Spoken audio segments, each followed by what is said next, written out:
అందరికీ నమస్తే, welcome to my channel. ఇంకా ప్రొద్దున్నే వంట సెక్షన్ అది పెద్దగా లేదండి. ఇంకా అందుకోసం అనేసి ఫ్రిడ్జ్ క్లీనింగ్ అయితే చేద్దాం అనుకుంటున్నాను ఇవాళ. ఇంకా ప్రొద్దున్నే లెక్కనే టీ అయితే పెట్టేశాను అనమాట. అల్లం టీ పెట్టుకుని తాగితే ఎంత పని అయినా సరే చాలా ఈజీగా చేసేయచ్చు కదా. నాకు అల్లం టీ అంటే చాలా ఇష్టం అండి. ఇంక ఈ అల్లం టీ అయితే పెట్టుకుని తాగేస్తున్నాను. ఇంకా టీ తాగటానికి కూర్చునే ముందే ఫ్రిడ్జ్ క్లీన్ చేద్దామనేసి ఇంకా ఫ్రిడ్జ్ నా స్విచ్ అయితే కట్టేశాను. మనం ఎప్పుడైనా ఫ్రిడ్జ్ క్లీన్ చేయాలి అనుకుంటే కనుక ఖచ్చితంగా 1 అవర్ ముందుగానే మనం ఫ్రిడ్జ్ కరెంట్ అన్నది ఆఫ్ చేసి పెట్టేసుకోవాలి. ఆ తర్వాత మనం క్లీన్ అన్నది చేసుకోవచ్చు అనమాట. అదే వెంటనే కట్టేసి వెంటనే క్లీన్ చేసామంటే ఫ్రిడ్జ్ పాడైపోయే అవకాశం ఉంటుంది. అందుకోసమనే ఎప్పుడు కూడా మనం ఫ్రిడ్జ్ క్లీన్ చేసే ముందు 1 అవర్ ముందుగానే పవర్ అన్నది ఆఫ్ చేసేసుకోవాలి. ఈ ఫ్రిడ్జ్ తెచ్చి ఖచ్చితంగా ఇవాళకి నెల రోజులు అనమాట. నెల రోజుల తర్వాత అయితే క్లీన్ చేస్తూ ఉన్నాను. మనం చిన్న ఫ్రిడ్జ్ ఉంటే ఎంతైనా మేనేజ్ చేసుకుంటాం. అలాగే పెద్ద ఫ్రిడ్జ్ వచ్చినా సరే అన్నీ పెట్టేసి ఫుల్ చేసేస్తూ ఉంటాము. మనం ఎప్పటికప్పుడు అనుకుంటూ ఉంటాం కదా, ఫ్రిడ్జ్ క్లీన్ చేసినప్పుడల్లా అసలు ఒక్క వేస్టేజ్ కూడా అందులో ఏం పెట్టకూడదు, అన్నీ నీట్గా ఉంచాలి, నీట్గా పెట్టుకోవాలి అని అనుకుంటూ ఉంటాం కదా. కానీ అది అస్సలు కాదు. ఫ్రిడ్జ్ క్లీన్ చేసిన 1-2 డేస్లో మొత్తం మళ్ళీ వేస్టేజ్ అంతా లోపలికి వెళ్ళిపోతూ ఉంటుంది. మనకి తెలియకుండానే మనం ఎంత జాగ్రత్తగా ఎంత నీట్గా ఫ్రిడ్జ్ మెయింటైన్ చేయాలి అనుకున్నా కూడా అది అసలు కొన్నిసార్లు అవ్వదు. అసలు మనం అన్ని థింగ్స్ ఫ్రిడ్జ్లో పెట్టేసామా అన్న సంగతి కూడా మనకి తెలీదు. క్లీన్ చేసి తీస్తూ ఉంటే నాకు అనిపించింది, ఓర్ దేవుడా ఇన్ని పెట్టేసాను నేను లోపల అని అయితే నాకు అనిపించింది. చూసారుగా డైనింగ్ టేబుల్ మొత్తం ఫుల్ అయిపోయిందనమాట. అంతలా మొత్తం అంతా డంప్ చేసేసాను, ఫ్రిడ్జ్ లోపల అన్నీ పెట్టేశాను అనమాట. ఇంక ఒకటి ర్యాక్స్ అయితే తీసేస్తున్నాను. ఇంకా మొత్తం ఫ్రిడ్జ్ అంతా డీప్ క్లీన్ అయితే చేసేద్దామని ఇప్పుడు ఇలా తీసి అలా గట్టి మీద పెట్టానో లేదో మా పెద్ద బాబు అయితే లాగేసింది. గ్లాస్ అయితే బ్రేక్ అయిపోయింది అనమాట. అంటే మనం వెజిటబుల్స్ పైన పెట్టే గ్లాస్ ఉంటుంది కదా, అదైతే బ్రేక్ అయిపోయింది. అసలు పప్పు అయితే అయిపోయింది అనమాట. ఇది చూసి నేనైతే అసలు ఎంత ఏడ్చానో, ఎంత బాధ అనిపించిందో. కొత్త ఫ్రిడ్జ్, అందులోనూ డ్రీమ్ ఫ్రిడ్జ్ అనమాట. నాకు డబల్ డోర్ ఫ్రిడ్జ్ అంటే చాలా ఇష్టం. ఇంకా దానికోసం చూసి ఇంకా తెచ్చుకుని ఇలా అయితే అయిపోయిందనమాట. ఇంకా మా వారు చూసి ఏమంటారో ఏం తిడతారో అన్న టెన్షన్ తోటి అయితే ఉన్నాను. ఇంకా పైకి వచ్చి ఓకే సరే కొంచెం జాగ్రత్తగా హ్యాండిల్ చేసి ఉంటే బాగుండేది కదా అని అయితే ఒక్క మాట అన్నారు. అమ్మయ్య బతికిచ్చారైతే అనుకున్నాను. ఒక్కోసారి అయితే చిన్న విషయాలకు కూడా మా వారికి చాలా కోపం వచ్చేస్తూ ఉంటుంది. బట్ దీనికి ఇంకెంత కోపం వస్తుందో. తెచ్చి నెల రోజులైంది, నెల రోజుల్లోనే ఒక గ్లాస్ నేను బ్రేక్ చేస్తాను అంటే తిట్టేస్తారేమో అనుకున్నాను, కానీ అసలు ఏమనలేదు. అసలు నిజంగా ఆయన వచ్చి చూసే ఒక 10 నిమిషాల్లో నేను ఎంత టెన్షన్ ఫీల్ అయ్యానంటే నిజంగా చెప్తే నమ్మరు. చేతులు అయితే చల్లగా అయిపోయి, చేతులు కాలు షివర్ అయితే అయిపోయినాయి అనమాట. అంత టెన్షన్ పడ్డాను. ఇంకా ఆయన వచ్చి తెలిగ్గా ఏం కాదులే అంటే అమ్మయ్య ఏం కాదన్నారు కదా అని అయితే అనుకున్నాను అనమాట. ఇలాంటి సిచ్యువేషన్ ఎప్పుడైనా మీకు వచ్చిందా అన్నది నాకు కామెంట్ చేయండి. నాకు పెళ్ళైన కాడి నుంచి ఇలాంటి సిచ్యువేషన్స్ ఎన్ని వచ్చినాయో అసలు వచ్చినప్పుడల్లా నేను అనుకుంటాను నెక్స్ట్ టైం నేను చాలా ధైర్యంగా ఉండాలి అనుకుంటాను, కానీ అస్సలు నా వల్ల అయితే కాదనమాట. వాయిస్ ఓవర్ ఇస్తున్నప్పుడు కూడా నాకు టెన్షన్ అయితే ఇంకా ఉందన్నమాట, ఇంకా పోలేదు. ఆ టెన్షన్ ఇంకా నేను ఫీల్ అవుతూనే ఉన్నాను. ఇంకా మొత్తం ఫ్రిడ్జ్ అంతా కూడా వెనిగర్ అలాగే కొద్దిగా వంట సోడా వేసి కొద్దిగా నిమ్మకాయ వేసి మొత్తం ఫ్రిడ్జ్ అంతా క్లీన్ చేస్తాను. ఎప్పుడైనా కానీ వెనిగర్, నిమ్మకాయ, వంట సోడా వేసి మొత్తం ఫ్రిడ్జ్ ఎప్పుడైతే క్లీన్ చేస్తామో ఫ్రిడ్జ్ లోపల బ్యాడ్ స్మెల్ అన్నది రాదనమాట. మనం అసలు ఏం పెట్టేసినా సరే ఫ్రిడ్జ్ అన్నది స్మెల్ అన్నది రాకుండా ఉంటుంది. ఇది మనం 15 రోజులకోసారి నార్మల్ క్లీనింగ్ చేసుకున్నప్పుడు కూడా వెనిగర్ వాటర్తో ఫస్ట్ తుడిచేసి ఆ తర్వాత నార్మల్ వాటర్తో తుడిచేసామే అనుకోండి, అసలు ఫ్రిడ్జ్కి ఎప్పుడు కూడా ఏ స్మెల్ రాదు. పక్కన మనం ఏదైనా కూర పెట్టినా పక్కన ఉన్న పెరుక్కో లేదంటే పాలకో ఆ స్మెల్ అంటకుండా అయితే ఉంటుంది అనమాట. ఈ ట్రిక్ మాత్రం ఫ్రిడ్జ్ క్లీన్ చేసేటప్పుడు ఖచ్చితంగా పాటించండి. చాలా అంటే చాలా బాగా వర్క్ అవుతుంది అనమాట. నా పాత ఫ్రిడ్జ్కి అదే క్లీన్ చేసేదాన్ని, ఇప్పుడు కొత్త ఫ్రిడ్జ్కి కూడా అలాగే క్లీన్ చేశాను అనమాట. ఇంకా ఆ తర్వాత ఏంటంటే ఇలా మొత్తం అంతా కూడా ఆ ర్యాక్స్ అన్నిటిని కూడా నేను క్లీన్ చేసేసుకుంటున్నాను. అలాగే సైడ్ కార్నర్స్లో ఏంటంటే క్లీన్ చేయడానికి ఒక బ్రష్ లాంటిది అయితే యూస్ చేసి తీసేసిన బ్రష్ ఉంటుంది కదా, దాంతో అయితే క్లీన్ చేసేసుకుంటున్నాను. ఎందుకంటే ఆ ఎడ్జెస్ లోపల ఏమైనా ఉన్నా కూడా మనం నార్మల్ పీస్తో తోమినప్పుడు అదంతా ప్రాపర్గా పోదనమాట. అదే మనం కనుక బ్రష్తోనో దేనితోనో అలా క్లీన్ చేసినప్పుడు ఏంటంటే మొత్తం గ్యాప్స్ లోపల ఏమైనా ఉన్నా కూడా మొత్తం అంతా పోయి నీట్గా ఉంటుంది అనమాట. ఈ ట్రిక్ కూడా మీకు యూజ్ అయితే ఒకసారి పాటించండి.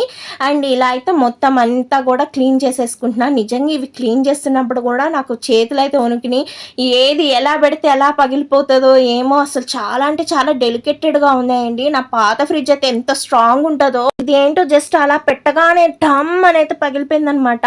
నేను అదే అనుకున్నా, ఓల్డ్ ఈజ్ గోల్డ్ అని ఎందుకు అంటారు అంటే ఇలాంటి వాటి గురించి అంటారేమో.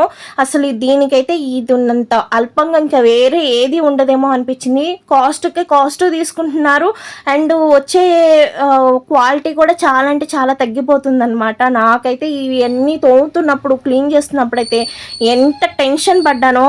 అండ్ ఆ టైంలో ఏంటంటే ఆ గ్లాస్ బ్రేక్ అయిపోయింది అనేసి నేను భయపడకుండా ఫస్ట్ నేను చేసిన పని ఏంటంటే నాకు దగ్గర కంపెనీ డీలర్ ఫోన్ నెంబర్ అయితే ఉందనమాట. ఆ డీలర్కి ఫోన్ చేసి ఎమ్మటనే నేను పీస్ అన్నది బుక్ చేసేసుకున్నాను అనమాట.